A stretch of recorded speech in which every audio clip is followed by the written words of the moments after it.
Good morning from Gopalpur. আমরা গতকাল রাত্রিরে গোপালপুরে পৌঁছেছিলাম, কিন্তু রাতের জন্য কিছু দেখাতে পারিনি তোমাদের। আর এই এখন আমরা চাটা খেতে বেরিয়েছি, এখানে চা খেয়েছি। আর হচ্ছে গোপালপুর বীচ।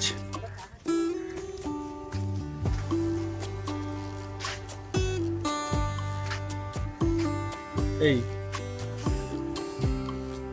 আমরা খুব তাড়াতাড়ি বেরিয়ে যাব, 9টা সাড়ে 9টার মধ্যে। এখন বাজে তোমার 7টা, সাড়ে 7টা বেজে গেছে। আমরা দারিংবাড়ির উদ্দেশ্যে আজকেই রওনা দিয়ে দেবো। ব্রেকফাস্ট করে নিচ্ছি, এখন বাজে 9:54, প্রায় 10টা বাজতে চললো। আর আমরা এবার বেরিয়ে পড়বো দারিংবাড়ির উদ্দেশ্যে। প্রায় 200 কিলোমিটার মতন রাস্তা আছে, যেটা আমাদেরকে অতিক্রম করতে হবে। আর পাহাড়ি রাস্তায় তোমরা তো জানোই কত কষ্ট। দারিংবাড়ির রাস্তায় অনেকগুলো ঝর্ণা আছে, এই ঝর্ণাগুলো দেখতে দেখতে আমরা যাব, তোমাদেরও ভালো লাগবে, সঙ্গে থেকেও দেখতে থেকো।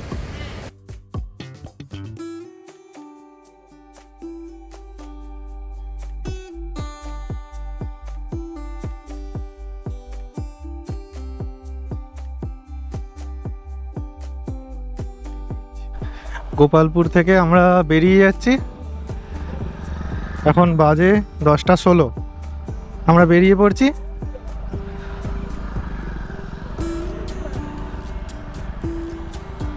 একটা শট নিয়ে নিলাম। আমরা দারিংবাড়ির উদ্দেশ্যে যাব, আর মাঝখানে তপ্তপানি হট স্প্রিং। নেক্সট গন্তব্য হচ্ছে তপ্তপানি হট স্প্রিং। লোকালদের থেকে জানা গেল যে রোড ভালোই, ন্যাশনাল হাইওয়ে, রোড খারাপ না, রোড ভালো। এবার এখানে ভেহিকেলের জন্য টাকা পয়সা লাগে, তো ওরা আসুক, ওদের জন্য ওয়েট করছি, তারপরে একসঙ্গে বেরোবো। গোপালপুর ফেরে চলে যাচ্ছি। গোপালপুরের গেট আমার ঠিক পিছনে। আমরা হাই রোড থেকে গোপালপুরের মেন যে গেটটা, সেই গেটটা থেকে বেরিয়ে যাচ্ছি, বেরিয়ে গিয়ে বাঁ দিকে চলে যাচ্ছি তপ্তপানির উদ্দেশ্যে। হ্যাঁ দেখো, এই রোডটা ধরলাম, এই রোডটা গিয়ে হাইওয়েতে কানেক্ট করবে। হাইওয়ে কানেক্ট করলে এবার লং হাইওয়ে। গুগল বাবা আমাদেরকে সিটির মধ্যে ঢুকিয়ে দিয়েছিল, যা অবস্থা হয়েছে সিটির মধ্যে ক্লাস ধরে ধরে।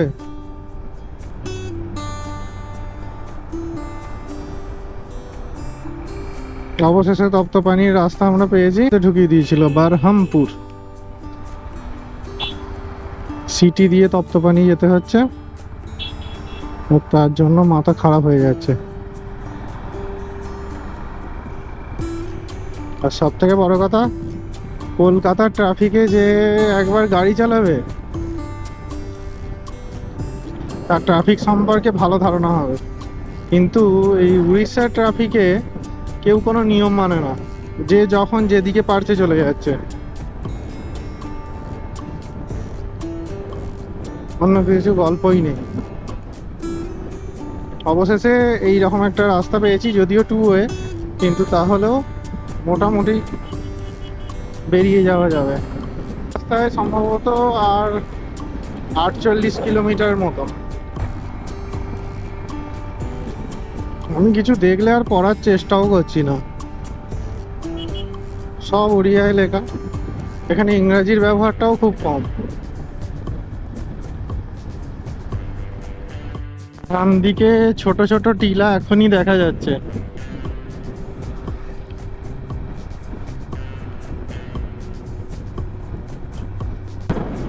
বাঁদিকে পাহাড়ের রেঞ্জ শুরু হয়ে গেছে, এই দেখো। আর মাত্র 29 কিলোমিটার বাকি আছে।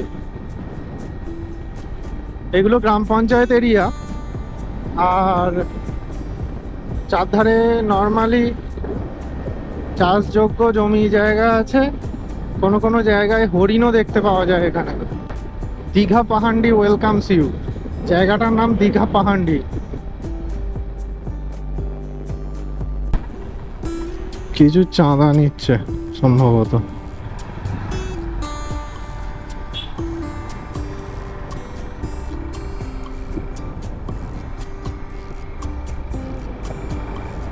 বুদ্ধের মূর্তি, তপ্তপানি। তপ্তপানি এখান থেকে শুরু হচ্ছে, পাশে বোর্ড দেওয়া আছে দেখতে পেলাম, তপ্তপানি এখান থেকেই শুরু হচ্ছে। সামনে রাস্তাটা সোজা দেখো, দূরে গোপ্রো কতটা দেখাতে পারছি জানি না, তবে সামনে অসাধারণ লাগছে পাহাড়টাকে।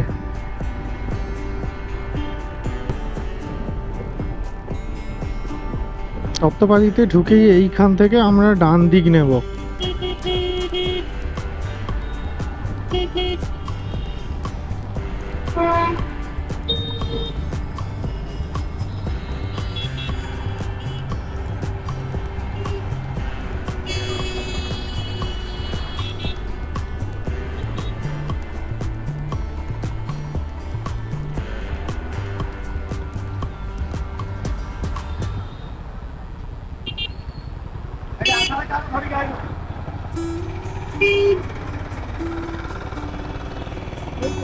এইখানটায় কি উল্টো পাল্টা দেখাচ্ছে।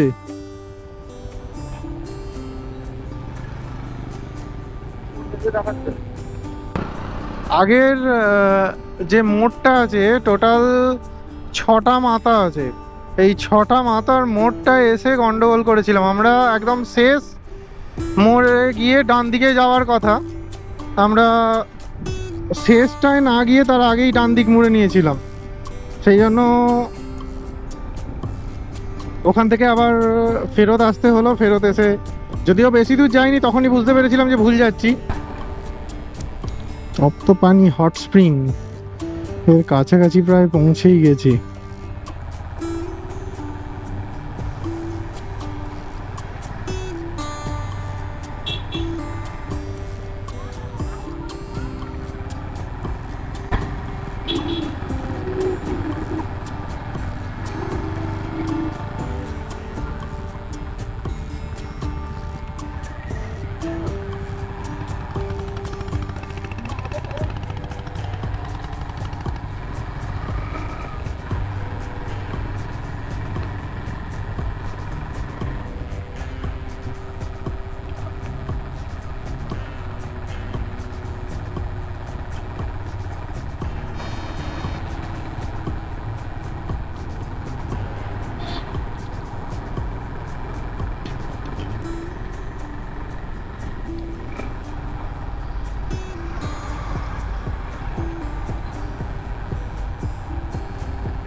না না, জিজ্ঞাসা করতে হবে না, আমি হট স্প্রিং দেখে এলাম তো ডান দিকে, তোরা ডান দিকটা খেয়াল করিসনি।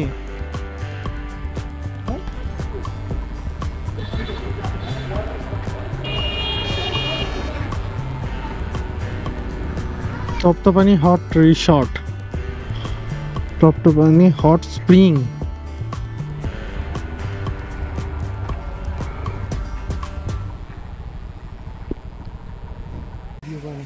আচ্ছা, হট স্প্রিংয়ে আমরা এসেছি। হট স্প্রিংয়ে এসে এরকম একটা ঘেরা জায়গা দেখতে পাচ্ছি, আর ওই যে মাঝখান থেকে ছোট ছোট বাবলস উঠছে নিচে থেকে, ওইটার জন্যই এখানে হট স্প্রিং বলা হচ্ছে। এটা সারাক্ষণ উঠতে থাকে এরকম, সেই কারণে এইটা হট স্প্রিং। আর এর পাশে এরকম স্নান করার জন্য জায়গা করা আছে।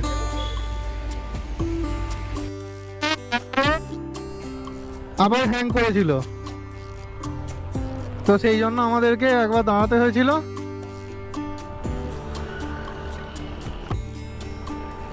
আমরা আবার চলেছি জিরাঙ্গা মনেস্ট্রিতে।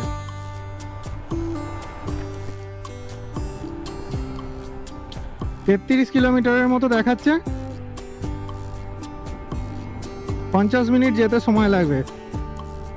মাঝখানে হান্টারটার তেল শেষ হয়ে এসছে, তেল ভরে নেবো, সবাই পেট্রোল ফুয়েল আপ করে নেবো। 4 কিলোমিটার পরে একটা পেট্রোল পাম্প আছে, লোকাল থেকে জানলাম।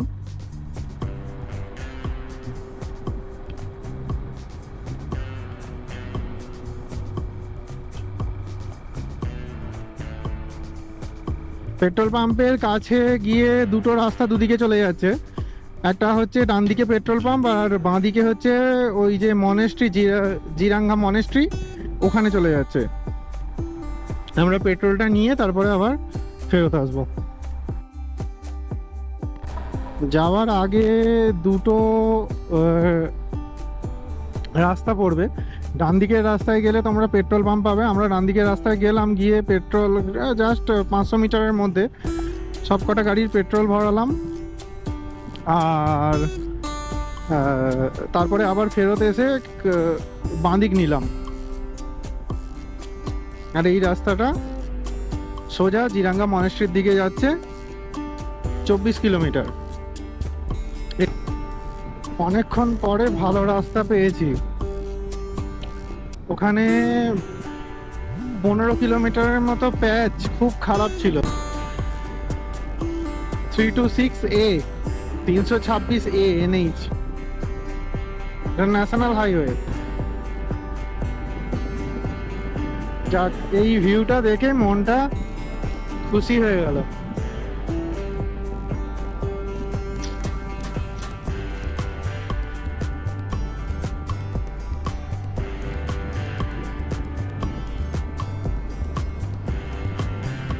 অসাধারণ। এটা ইস্টার্ন ঘাট সম্পূর্ণরূপে, দুধারে জমি, তার মাঝখান দিয়ে পথ, অসাধারণ ভিউ, ফাটাফাটি।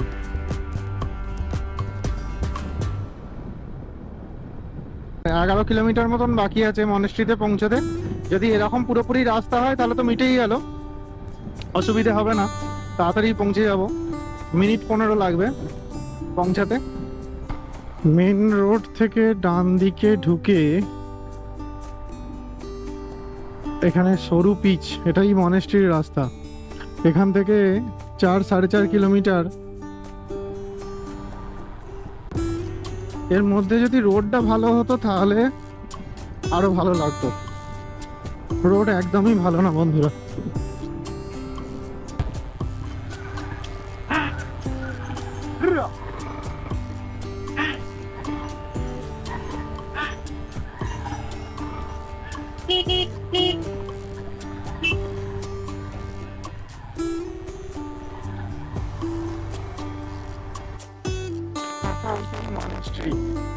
মনেস্ট্রির দেখা পাচ্ছি অবশেষে।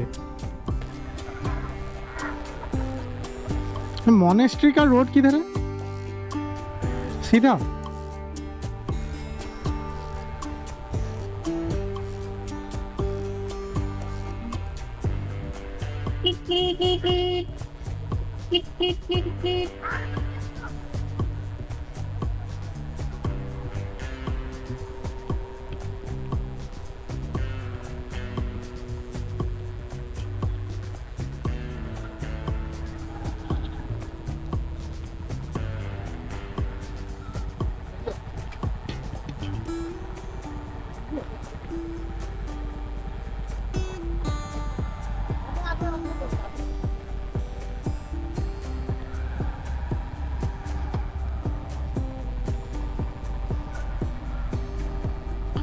গুগল বাবা দেখাচ্ছে বাঁদিকে যেতে হবে, কিন্তু লোকাল লোকেরা বলছে আগে।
আমরা জিরাং মনেস্ট্রিতে পৌঁছে গেছি, আর পৌঁছে গিয়েই দেখো এরা বাচ্চাদের মতো শুরু করে দিয়েছে, এটা ওটা সেটা চাপছে বাচ্চাদের জিনিসগুলোকে। যদিও বাচ্চাদের জিনিস বলা যায় না, এখানে কিছু জিম ইকুইপমেন্টও আসছে, এই যে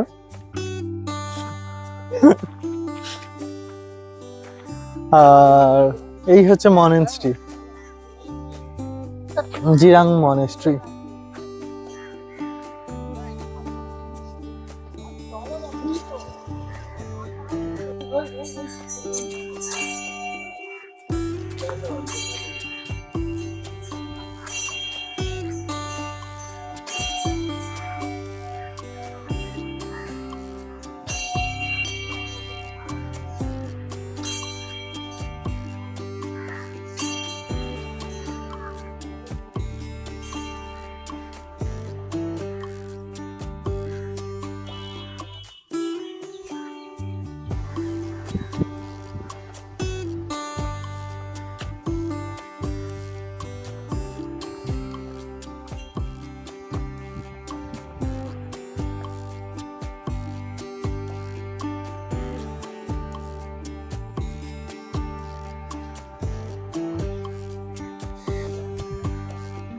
মনেস্ট্রির ঠিক বাউন্ডারির গা দিয়ে একটা রোড বানানো আছে, ইটের রাস্তা বানানো আছে, সেই জায়গা দিয়ে চলতে চলতে তোমরা একই রকমের কিছু মন্দিরের মতো প্রতিকৃতি দেখতে পাবে।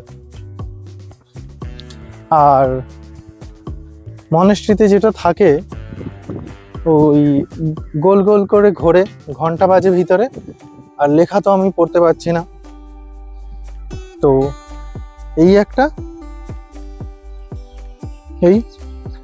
এইটা, আর এরই সোজাসুজি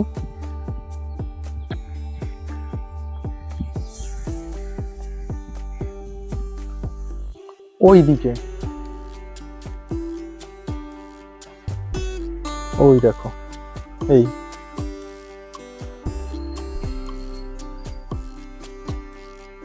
আমরা মনেস্ট্রি থেকে বেরিয়ে চলে যাচ্ছি খাসারা ওয়াটারফলসের দিকে।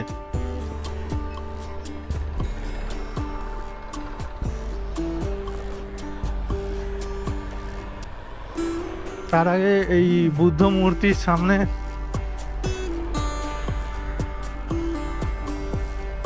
যাওয়ার চেষ্টা করেছি, এখান থেকে গিয়ে বাঁদিকে যেতে হয়, জিজ্ঞাসা করলাম।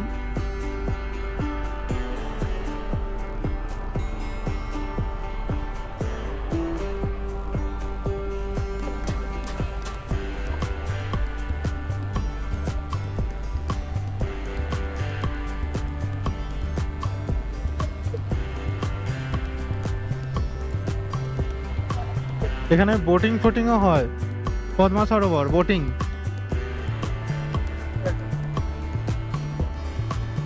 এইটাই অ্যাকচুয়াল মনেস্ট্রি ভেতরে, আমি তোকে বলছিলাম তো। হ্যাঁ গাড়ি নিয়ে যাওয়া যাবে, কিন্তু কি বলে, জিজ্ঞাসা করে আসি।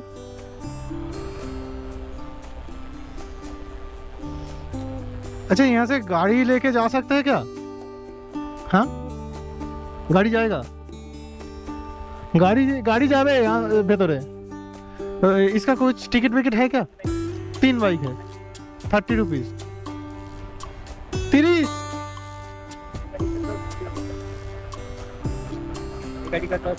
हाँ हाँ हाँ ठीक है। एक 3টে গাড়ি 30 টাকা। खासाटा वाटरफॉल्स यहाँ से जाके राइट साइड खासाटा से दारिंगबाड़ी जाने का रोड से लेफ्ट साइड, ठीक है। रोड कंडीशन अच्छा है ना?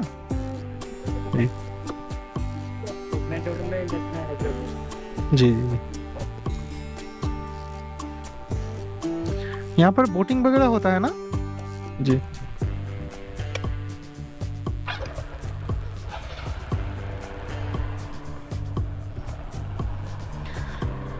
আমরা 3টে গাড়ির জন্য 30 টাকা দিয়ে টিকিট কাটলাম, কেটে এই পুরো পাকটা দেওয়া যাবে।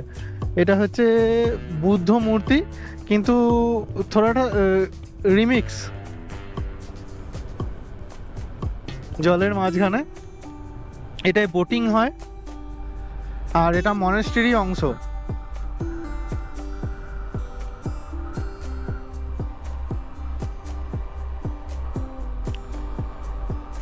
Jirang nature nest.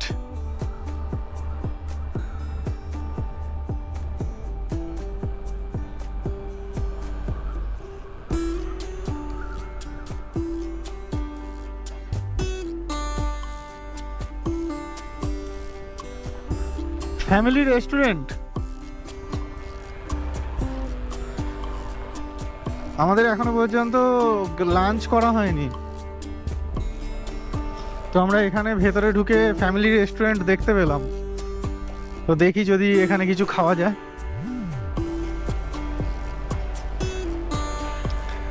4টে বেজে গেছে। আমরা মনেস্ট্রির ভেতরে ঢুকেছি। এটা একদম ভেতরে, যেখানে সমস্ত কিছু থাকার জায়গা থেকে শুরু করে সব কিছু আছে। আর সব জায়গায় হয়তো এন্ট্রান্স নেই, তোমরা এলে এখানটা দেখতে পেতে পারো।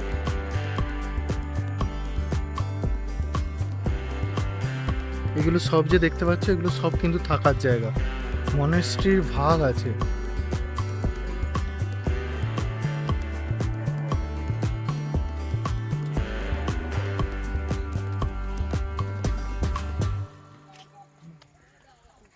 অনেকে ঘুরতে এসেছে এখানে।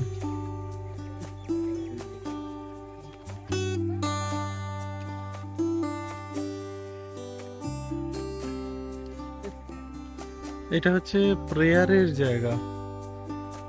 আর এই যে এটা হচ্ছে মনেস্ট্রিতে যারা থাকে আবাসিক, তাদের জন্য। তোমরা দেখতেই পাচ্ছ এখানে এরা আছে।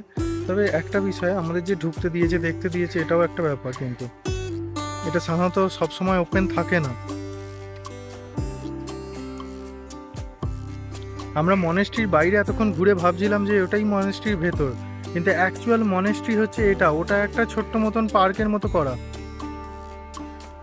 আর খাওয়াটা আমাদের স্কিপ করতে হলো, কেননা খাসাডা ওয়াটারফলস অসাধারণ সুন্দর ভিউ, সেটাকে মিস করতে পারবো না। তাই খাওয়াটাকে বাই বাই জানিয়ে একটু পেটকে মেরে চললাম খাসাডা ওয়াটারফলসের দিকে।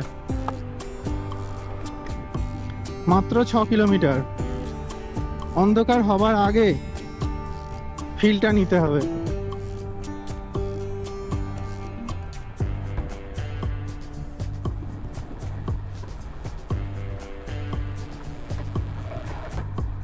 মনেস্ট্রি থেকে বেরিয়ে বাঁদিকে রাস্তা ধরলাম। আর এখানে এলে বন্ধুরা, জিও নিয়ে এসো না। জিওর অর্ধেক সময় টাওয়ার থাকছে না।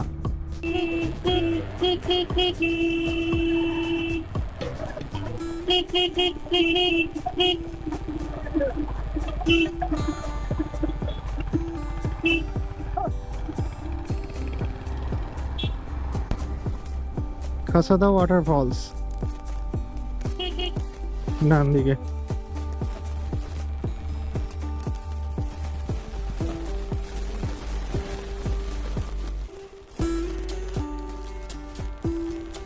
গাড়ির জন্য এখানে 10 টাকা করে, পার গাড়ি পিছু 10 টাকা করে পার্কিং চার্জ দিতে হচ্ছে।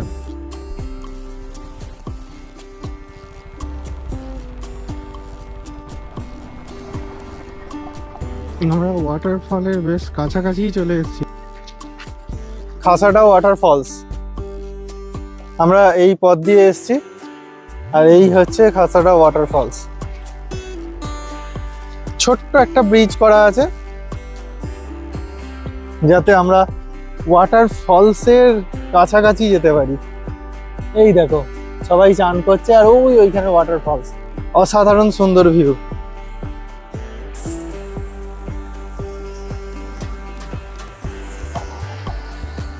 জলের স্রোতটা দেখো বন্ধুরা। এই হচ্ছে ওয়াটারফলস।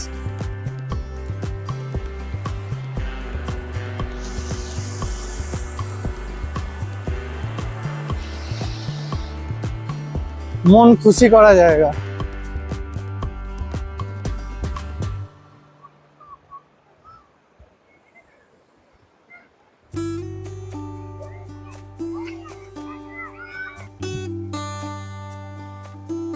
দেখো পাথর কেটে ছোট্ট করে একটা দরজা দিয়ে ঘর করা আছে। ওরা অলরেডি ওয়াটারফলসের কাছে পৌঁছে গেছে। আমি ছোট ছোট শর্টস নিতে নিতে যাচ্ছি বলে আমার একটু দেরি হচ্ছে।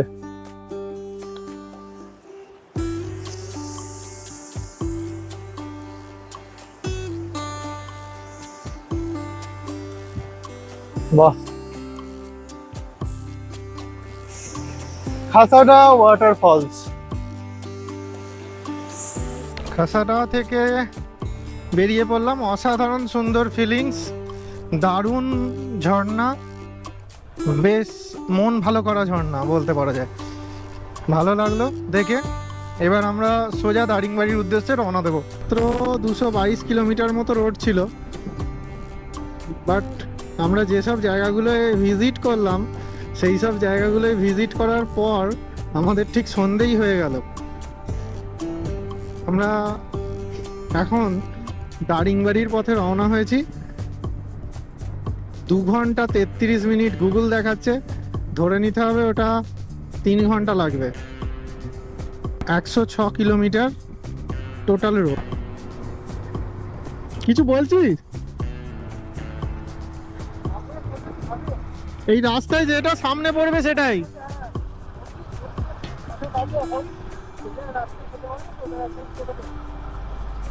5:53।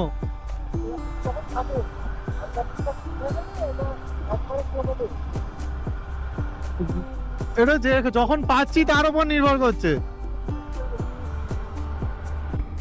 খাসাডা ঝর্ণার কাছে একটা চকোবার গাড়ি ছিল, সেখান থেকে 4 জনে 4টে চকোবার খেয়েছি। এটাই আমাদের লাঞ্চের পরিবর্তে খাওয়া হয়েছে। আমরা এই রোডে মিল পাবো বলে মনে হচ্ছে না, কোনো রকম দোকান পাবো বলে মনে হচ্ছে না। তবুও দেখা যাক, হোপ ফর দ্য বেস্ট। যদি পেয়ে যাই তাহলে প্রথম যেটা পাবো সেটাতেই দাঁড়িয়ে কিছু অন্তত খেতে হবে।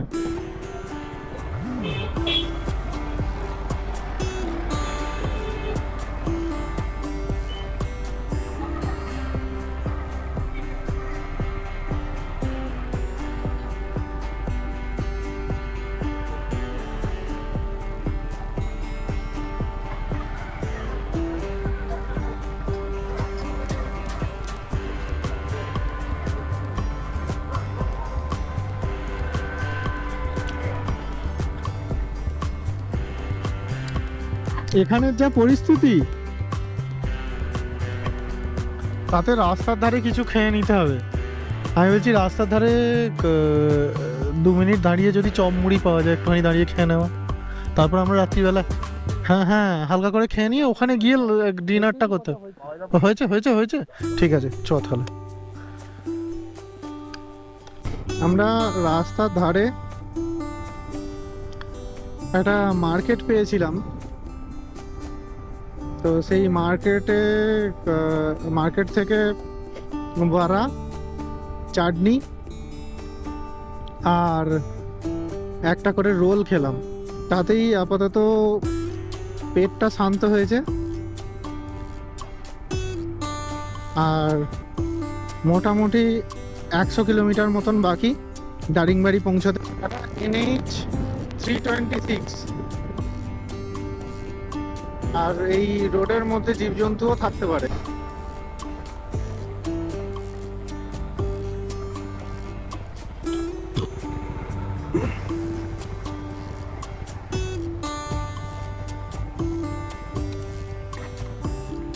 কুড়ি কিলোমিটার টানা হয়ে গেছে, 20 কিলোমিটার টানা হয়ে গেছে।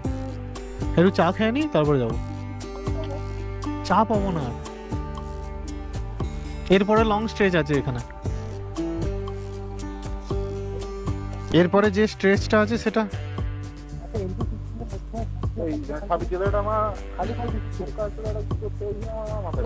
না, ওর কি প্রবলেম হয়েছে জানিস তো? ও তো জ্যাকেট ফ্যাকেট কিছু নেই, ঠান্ডা লাগছে, ও চাইছে আমাদের আগে যেতে কিন্তু পারছে না।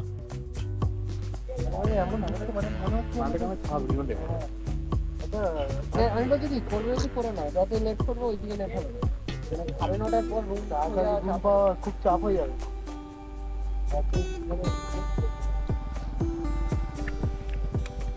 এভাবে নাই চাপ হবে।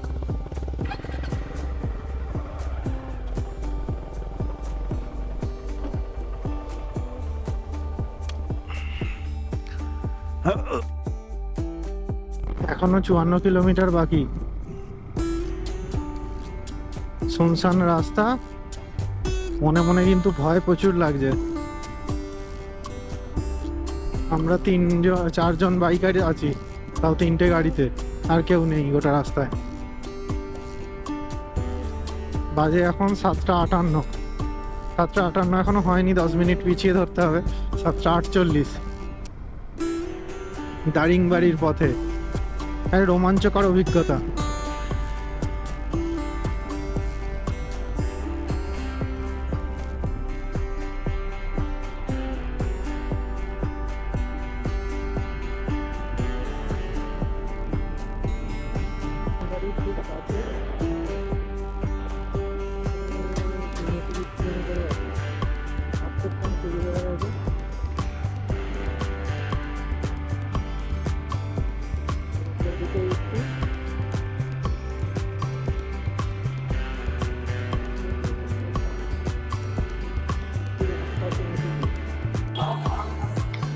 অবশেষে দারিংবাড়ি পৌঁছালাম। দারিংবাড়ি যে স্টেশন, সেটা এই জায়গাটা। এখানে বিভিন্ন দোকানপাট এখনো খোলা আছে। আমরা পৌঁছেছি 9:20 নাগাদ। 9:20 নাগাদ পৌঁছেছি। আর এখানে পৌঁছে আমাদের একটা রেসিডেন্সিও নেওয়া হয়ে গেছে। অ্যাকচুয়ালি ঘর নেওয়া হয়ে গেছে থাকার জন্য। সেই ঘরটার ট্যুর পরে দিচ্ছি। আর এখানে এই হোটেলে এসে আমরা খুব লাগেজ এখানে। আর এই দেখো, এরা ভুক্কারগুলো খেতে বসে পড়েছে। আর তোদের এক্সপিরিয়েন্স কেমন আজকে রাত্রিবেলা? বলতে পাহাড়ি রাস্তা যে হেয়ারপিন বেন্ডগুলো, সেগুলো আগে করেছি, দিনের বেলায় করি, কিন্তু রাতের বেলায় করার এক্সপিরিয়েন্সটা ছিল না। সেটাও হয়ে গেল, খাদে চলে যাচ্ছে। ভয় পাচ্ছিল কি রাস্তাটা? ভয় পাচ্ছিল, অবশ্যই পাচ্ছিল। ভয় মানে একদম চারদিকে বন জঙ্গল,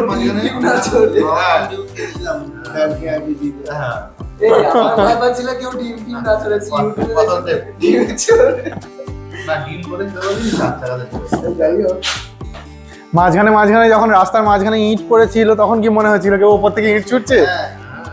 টাকা ছিল, কিন্তু টাকা দেখি বুঝতে পারছি না যে কতটা ভয়। তাকালে আবার ভয় লাগে, দেখি বলো যে খাদে নেবে রাস্তাটা কোন দিক দিয়ে কি হয় বেগে যেতে বোঝা যাচ্ছে। একটা টার্নিং এমন ছিল, সোজা চলে যাচ্ছে ওই দিকে। আমি একদিকে দেখলাম, তাহলে একটা থ্রিলিং এক্সপিরিয়েন্স হয়েছে তো। বাহ, বাবা তো বলেই দিল যে সব ড্রাইভার চালাতে পারবে না। এবার ঘরের এক্সপিরিয়েন্সটা ঘরে গিয়ে দেবো। এখন অর্ডার করেছি সেটা তো বলে দে। কি করেছিস তুই তো জানিস। ওটা আমাদের মেনু ছিল। মাশরুমের নাম বলবেন, অর্ডার দিয়ে আমার এখন যখনই পনির চিলি, রুটি, আর কি আর কি অর্ডার করেছিস? পনির আর মাশরুম। মাশরুম এখন অর্ডার করেছিস? হ্যাঁ, মাশরুম অর্ডার করে দিলাম। এক প্লেট মাশরুম, এক প্লেট। আচ্ছা, রুটি দিতে হবে, তাই তো? তারপর সব শেষ হয়ে গেল। আরো টাকা রিচার্জ করছি, ডিস্টার্ব করবে না। ঠিক পাচ্ছি দেখ, এখানে সেই স্টার্ট ছিল মাশরুম আর চিলি পনির, তার সঙ্গে রুটি। এই হচ্ছে আজকের খাবার। রাত্রির 10:13 হয়ে গেছে। আপাতত এই খাবার আমাদের।